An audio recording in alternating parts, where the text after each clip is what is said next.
Hey, what's going on? Hey, what's good? Just finishing this up. Could painting trim get any more frustrating? Maybe? That wasn't a challenge. Yeah, but I'm gonna treat it like one anyway. Yeah, of course you would.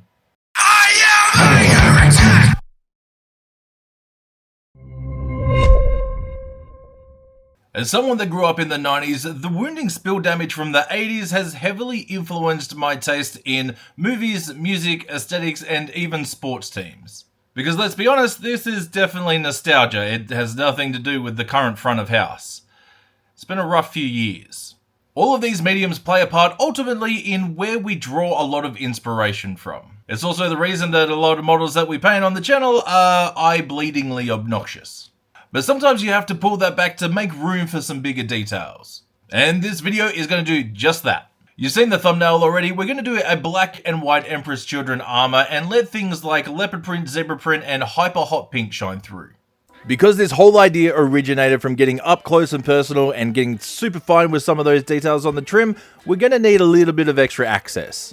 And just this once, I'm going to use the 2 brain cells I have left, rub them together, and see what kind of smoke we get. And with that shining flame of forethought, we're going to keep this in a sub-assembly. And if you haven't come across that before, it just means that we're going to assemble most of the miniature while leaving some parts separate. A lot of the time this isn't necessary, but if you have a model that has some hard to reach places, it can be helpful. This way you don't have to dig the brush in on weird angles to cover a spot that nobody's going to see. But I'll know it's there and it'll keep me awake at night, so let's just do this. Let's get into this black. The goal here is really just to give a little bit of inference of light. And because the trim and the cape are going to be fairly warm colours, I want to contrast that a little bit, so with the armor panels, we're going cooler. We're already starting from black, so we're just going to jump basically into highlighting. I'm laying down a little bit of the darkness, which is a very dark blue, and then I'm just going to make a 50-50 mix between black and the darkness, just to kind of fade out some of those transition lines. Black can be one of those colours that's a little difficult to highlight and still have it read as, well, not a colour. And personally, I like to go with a little bit of dark green, dark blue, or dark purple just to give it a little bit more interest. To keep pushing up those highlights, I'm going to move into a neutral deep grey. While the blue is in there for some cool tones, I don't want to keep pushing the blue. Otherwise, it's going to read as blue. And if we're being honest, a bunch of people will still think it reads as blue anyway. But fingers crossed, with all the other colours that are going to be around it, it's still going to read dark enough to pass as black. Let's hope. Since we've left a lot of this in sub-assembly, we're going to start somewhat of an assembly line. I'm still painting section by section, but before moving on to a different part with a different set of colours, we're just going to run through everything that's all supposed to be the same colour. Yeah, what he said. This is going to go by pretty quickly, because we've started with black and we want it to read as black, it is just the highlights that we're doing. And while a lot of people talk about efficiency and how quickly we can get things done, there are also a lot of people, like myself, that feel like sometimes you haven't spent enough time on it. Get over that feeling. When it's done, it's done. You don't have to keep doing stuff. And this is one of those retrospective things, because at the time I felt like I had to keep going, but looking at the footage now while doing a whole voiceover, I probably could have just stopped at the darkness. The armor panels aren't going to be the main attraction here. But on the flip side, we are going to be contrasting it with white and a lot of big, bold, vivid colours. So even though it looks a little bit light and going into the greys, it's still going to contrast as black. It's just hard to read black when it's against black. And if you're wondering what this paint handle is, it's from Game Envy. This isn't sponsored or an ad, they don't know I'm doing this, but I do use it legitimately every single day. The idea is basically it's a paint handle and then you have these removable screw-on tops. You can absolutely put them on different paint handles, but they do end up taking a lot of room when you have, like, bulk. This way I just find it easier, quicker, everything kind of just sits to the side, no dramas. And as you saw, it takes legitimately 3 seconds to change a part over. 10 out of 10, do recommend. Now we're going to focus on the parts that think salt and pepper makes the chicken too spicy. Mayonnaise. But just like the black, we're going to kind of pull it back into some cooler tones. For a cool white, I'm not actually using any whites at all. This is really just 2 paints and then using the contrast of the black to make it read as white. For the base coat, I'm just going to go out and start with Wolf Grey, which is a desaturated blue grey. And now that we are into using lighter paints on top of darker primes, there is a few things I'm going to keep in mind here. The big one being coverage is not as important as a smooth application. You're much better off thinning it down and giving it a couple of coats instead of trying to slap it on too heavy and either gumming up all the details or just making it turn chalky. To start building up into that white effect, I've mixed a 50-50 mix between that wolf grey and now company grey. And to be completely honest, I am not going to go overboard with the blending here.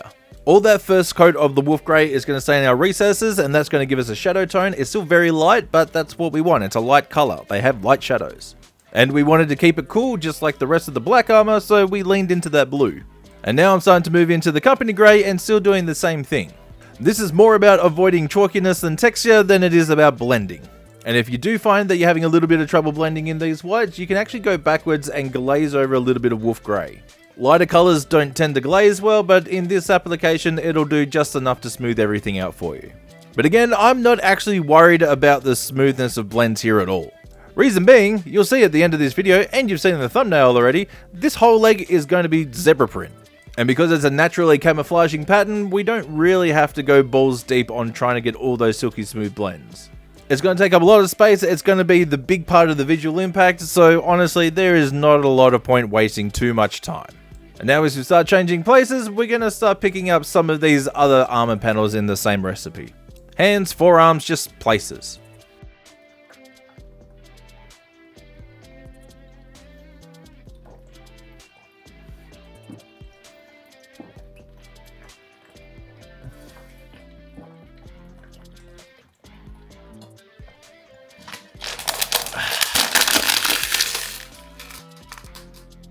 That was like the longest that I've ever done. I still don't get how some people can do 90-second reads in the middle of a paint video. Looking back now, I probably should have flipped this over and kept the actual helmet black and then all the trim on the face white. On the whole, that would have helped the readability and push a lot more focus in towards the face. But at the time, I thought the trim was pretty cool because it just looked like Gene Simmons makeup. And now I'm pretty sure because I've used Gene Simmons' name, I probably owe him royalties or something. Keep an eye on all the Heresy for Heretics socials for a GoFundMe link so I can cover all of the legal fees.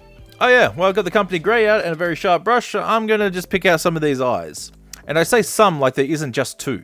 And yes, I'm holding my breath. Having a bunch of our model in sub-assembly not only gives us easy access to some of those tight spots, that's what she said, but it also gives us the option to bust out something like the airbrush without worrying about overspray or having to mask anything off. And yeah, that's how we're going to do the cape. Not a bad thing to remember if you're going to dry brush either. Not gonna lie, this was probably a missed opportunity for how heavily I go into the volumetric sides of things, because you can volumetrically paint a cape. It's legitimately everything we do. But this was also a pretty good showcasing idea for sub-assembly. Because this is an Emperors Children model, there has to be some pink, otherwise it really should be illegal. So for the beginning of the shadow tone, we're going to start off with a base coat of Diabolic Plum. And this is just going haphazardly everywhere. Alternatively, you could just base coat it with a brush as normal, a dry brush, or do whatever you want. I'm just taking out the opportunity so I don't have to worry about any kind of smoothness with the cape. Now I'm going to bust out Wicked Pink and go for basically a zenithal angle. And that just means roughly from above somewhere. Technical term. This is going to hit all of those upper folds, and I do want to hit some of the bulk, leaving some of the Diabolic Plum only in the recesses. This is basically just going to give us a nice transition of light, nice transition of colors. You can see how easy that is to swap over. And I'm going to continue it here anyway, so we'll just do that. The only downside with sub-assembly is trying to keep some kind of idea or context of where your light source is coming from on each individual piece. But because the only reason we're painting this model is because it's a fucking cool idea, I'm not going too hard on it. And now from a stupidly sharp angle, we're coming in with some weird Elixir. And yes, this does look a lot brighter and lighter than what we want the rest of it to be. But there is a reason, and you will find out in just a minute. But as far as the places that I'm actually aiming for with this is really just the absolute crests of everything. This is your sharpest points, the top part physically of where it's going to sit on the model.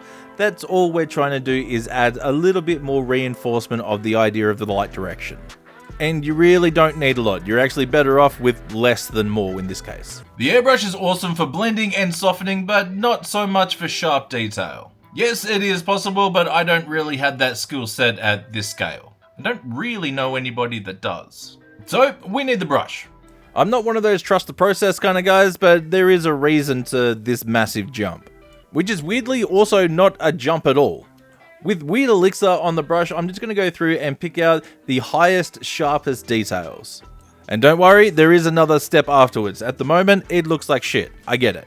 But in preparation for the next step, I really need to push the contrast here.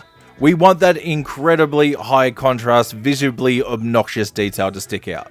It's also pretty good sketching practice, which is just, drawing in light. After they're down, I'm coming back in with the airbrush. This time with Power Node Glow, which is a fluorescent hot pink. The idea here is just to super saturate everything with the boldest pink that you've ever seen. And because 1, it's pretty thin, 2, it's pretty transparent, and 3, it's through an airbrush, you do need a couple of coats here. And since we're laying down coat after coat after coat, it's going to blend everything in, which is why we needed such sharp highlights. Because after 3 or 4 layers of this paint, it's going to really pull them down and actually help blend it in together. If those highlights were sketched in with just the next color in the progression, as you would assume normally, they would have disappeared by now and you would have got absolutely no effect and no definition. As a technique, this is just called airbrush glazing, and it's doing the exact same thing as if we were glazing with a brush. And now to reinforce some of those shadows, I'm coming in from a hard angle but from the other direction and pushing in Caribbean Ocean. Hot tip, if you're going to use speed paint to an airbrush, use a little bit of retarder. You would have seen in a puddle of speed paint that as they start to dry, they form a skin, and when we're going over the needle, that skin will form pretty quickly, so the retarder keeps from getting a dry tip. One of the most dreaded and complained about details on a Chaos Space Marine or any of the other flavors is the trim. There's generally a lot of it, and they're all weird shapes and angles, making non-metallic metal pretty difficult. Well, more difficult than usual. It's probably why we don't really see more patterns and details that are more interesting than just a flat color on the trim. So I'm going to leopard print it, because of course I am. We need a base color. To start basing out all the trim, I started off with Carnelian Skin, which is just really a nice purple leaning brown flesh tone. This recipe is actually fairly similar to what I use for non-metallic metal gold, and it should probably highlight the difference between, highlighting. While it's the same colors and in the same places I'd use it for, the difference in technique, approach and application really does give a completely different outcome. Instead of trying to bring out the reflectivity if we were doing non-metallic metal gold, what I'm basically doing is just looking for coverage. We want this color. This is just our shadow tone. And because we're still in the whole sub-assembly thing, we're going through like a little conveyor belt, just going for every little section that's going to have it. And I do mean little. This was one of the stupidest ideas I've ever had to try and leopard print out all of the prints and tchotchkes. For our next step up, we're going into Desert Yellow. And as far as blending goes, this is a very similar idea to what we were doing with the white, especially on the leg that's going to have zebra print. Because leopard print is also an organic camouflage pattern, we're not going to worry too much about blending and smooth transitions. Because again, there's just not a lot of point. The design and pattern itself is going to hide a lot of the indiscretions. And to be completely honest, since we are talking something that is fairly natural and organic, like a fur or a fur pattern, those little inconsistencies actually do help to sell it a little better. That little bit of patchiness helps to make it feel a little bit closer to fur. I have tried painting the whole 1000 brushstroke fur idea and then putting the pattern on top, and it covered too much of it up that it really didn't matter. The patchiness is more than enough. For the last layer, this is just pure desert yellow. I probably should have mentioned that the last one was a 50-50 mix. It's not like I do this professionally for a living or anything. This time around, we are going to be covering just about everything, except we are going to be leaving some of the shadows just a little bit darker from those previous layers. This is going to help with the definition as far as parts and detail separation, but we also want to kind of make the rest of it as light as possible because we are going to be painting a black print on it. And too many darker details, that'll start to kind of blend and bleed into each other and you'll just end up with a mess instead of readability. So maybe aim for at least 80-85% coverage. That'll be fine. Psych yourself up. Trust me, you're going to need it. We have done a lot of leopard print on the channel. Legitimately, the video before this had leopard print in it too. And if you've caught any of those videos, you basically know that the pattern is just little C's and a couple of little splodges. It doesn't have to be perfect, it's better if it's not because it feels more organic. And we want to make sure that there's enough space left in between all of these little prints and little dots and little C's that it actually is still readable. But there is a little magic when it comes to painting on something as thin as trim. When you don't have these sweeping wide open spaces to really sell the idea because, you just get a big blob of it, you do have to think a little bit more about the edges, and it's just like the edge of a puzzle and how you get things to run off while still selling the idea. So what I did here is still kind of swap between putting on little dots and all those little C's, but some of those C's, because they're all changing direction as far as where the opening's pointing, some of them are coming onto the trim, some of them are going off to the trim, so they look like half shapes. And I balanced that out by doing half the shapes coming on and half of the shapes actually being on there, so you can pick up, read, define, and recognize what those little shapes are before your brain does the rest of the work trying to figure out what's going on here. And no, I didn't use magnifying glasses. This is what I see now. Eye fatigue has been a little bit of a thing for me in the last few weeks, and after all these little dots and C's, man, this was the worst. Now obviously I got through it, but kind of just. After this I just kind of had to put the paintbrush down for a few hours. No painting, no reading, no screens, so I just went for a walk. A couple hours later, let's just do the zebra print. In the same way of the leopard print being little C's and little dots, zebra print is little stripes and little Y's. And a question that I get weirdly a lot is, what is the difference between painting zebra print and tiger print? 1, orange, and 2, tiger print tends to be a little bit more symmetrical. If we were going to paint tiger print like we did in the Lisa Frank video, we would be doing one half of the pattern and then mirroring the image for the other side. Because what we're used to seeing with tiger stripes is actually the tiger's back, and they branch out and mirror from each side. So yeah, we look at a little bit more symmetry. But when it comes to zebra print, we're not looking for that symmetry. These are just the patterns continuing. And as a little trick for that, I actually like to start in the middle of a space of where the zebra print's going. That way I can work my way down and then kind of go back and work my way up, and I don't get squashed into having to fill these weird little areas. That can be one of the biggest downfalls, is when you're getting into a squishy area, you're running out of space and you're just kind of filling it instead of continuing a pattern. After everything painted and another little break, let's get this motherfucker assembled and see if it actually worked. Here's a step that you won't see often at all. Because we've left everything in sub-assemblies, it's been primed separately and now painted separately, a lot of your joins in the plastic connections are going to be painted over, so you can just scrape those off with a hobby knife. And as long as there's a little bit of plastic to plastic when you come in with your plastic cement, you're absolutely fine. While you don't need to do this with any form of CA or super glue, I'd still actually recommend it because you don't really want the glue to get stuck to the paint layers and then kind of just peel away from each other. Let's do the thing.